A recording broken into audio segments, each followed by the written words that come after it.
Welcome back to Yankee Chronicle, the who, what, where, and when show of the Lake Sunapee region. I'm your host, Abby Peel. It is so important to localize so many aspects of our world, and food is central to secure its existence. The Kearsarge Food Hub is in the center of what is going on around here. Let's learn more.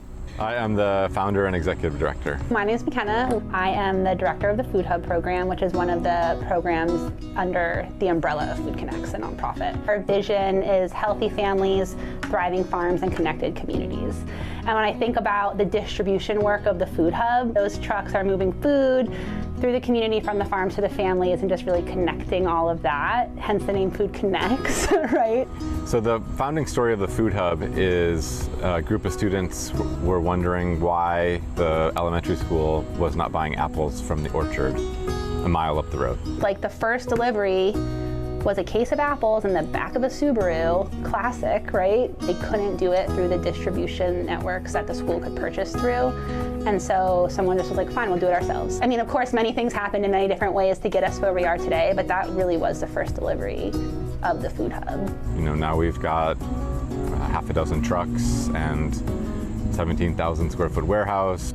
So 6 years ago, we did $400,000 worth of sales. This year, we're budgeting about $4 million worth of sales. When the food system was incentivized to go big, we lost a lot of those middle actors. And it's not just distribution, it's all across the board. Like the middle of the food system is kind of missing, and we're slowly trying to rebuild that. I don't necessarily know that every hyper-local community having its own food hub is also the answer. Like I think the regional relationships are really, really important. We want hyper-local and we want regional systems. We heard from a lot of local food producers that they wanted access to new markets and that we needed trucking to be able to do that. We needed some cold storage. We needed staff people for sales. At the same time, we heard from schools and hospitals and retail stores that they wanted to access more local and regionally grown food, but it wasn't necessarily easily available through existing distribution routes. So it feels like we're really filling in a lot of gaps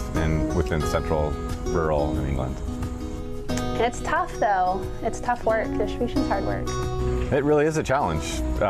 We put ourselves in the middle of a farmer who wants to get as much as they can for their products and a customer who wants to pay as little as possible for their products. We feel the push and pull on both sides. And I wish more people knew how hard some of this stuff was. Not only are you driving the trucks, not only are you carrying lots of heavy stuff and using equipment, you also are the point of contact with the customer. So like you're also giving customer service to every person you interact with. Like trucks break, right? Like reefer units break on trucks. It's hard with the weather, like snowstorms, mud season, much more weather events related to climate change happening. The nonprofit model definitely does help us succeed. It allows us to offer services that we might not be able to offer if this was purely on a for-profit basis. For us, the importance is supporting producers and getting products into new markets. That requires us to spend a lot of time building relationships with producers on one hand and supporting them and getting ready to sell into wholesale markets, and then also ensuring that there are lucrative markets for them. It allows us to spend more time providing technical assistance to a vendor wanting to enter the wholesale market. It allows us to maybe go to a customer that's not necessarily profitable on the route, but like we want to get to that customer. It allows us to do things differently, more creatively. More money stays in the community, more money goes back to the grower. Our deciding factor is not how much of a profit are we making on this transaction or relationship. It's like how many people are we helping? How are we starting to strengthen the system? And food is a very low profit business to begin with. And so the support that we can get goes directly to support the farmers and the producers and at the end of the day, the end users and customers.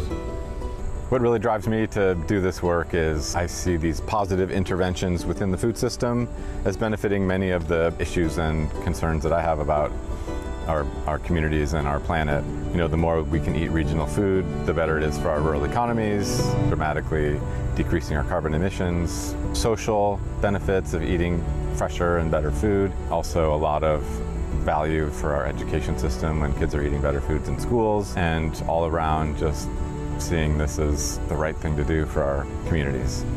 What we do, the decisions we make every day, where we buy our food from. It really matters. I hear that a lot, that it's like, what am I to do? I'm just one person. But like, if you multiply that across thousands of people, like what power we have to make change in this system.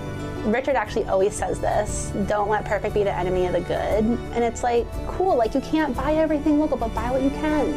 Yeah, you gotta go get this from the big store, but you can get that from the small store. Like, that's great. If everybody in New England spent $10 more a week on local food, that's a big number, and that will actually have a big impact on our regional food system. Yeah, love local means so many things. To me, it kind of is more of a remembering. We are integrating old systems with new technology, new ways of thinking. But like, we're also just remembering the way people used to do things before. And it's like, we can mix these two things together. Love local is remembering. That's right. And you can learn more about our work at the Kearsarge Food Hub and find these videos at kearsargefoodhub.org. Follow us. Thank you to the Kearsarge Food Hub and our friend Hannah Flanders for telling these stories. Next week, we'll hear from Fresh Start Farms, another unique story.